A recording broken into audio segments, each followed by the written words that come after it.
to generate a script that would identify the pauses or silences in the audio of a video. I submitted this prompt: create a Node.js program to detect the periods of silence in a given MP4 video file. Print the silences out in an array of JSON structures like this. You can see the code that was generated here. There's a detect silence routine that calls the ffmpeg library. This is what the output of a call like that looks like.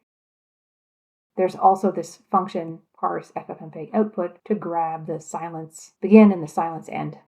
Just like before, I used a little trick with ffmpeg installer to manage the path detail. And here's the file that gets generated. Unfortunately, when I run this file, it doesn't work. It doesn't find any of the silences. The root of the problem is this line right here. The data comes in dribs and drabs. It doesn't come all at once, but the parse ffmpeg output expects there to be lines and lines of data.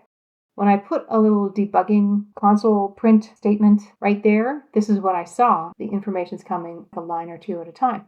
So I gave this prompt. This implementation didn't find all the silences, and then it made these changes here. And basically what it's doing is using a global variable to kind of keep its thumb on the place as the data comes in dribs and drabs. This is really not a very elegant solution, but it works.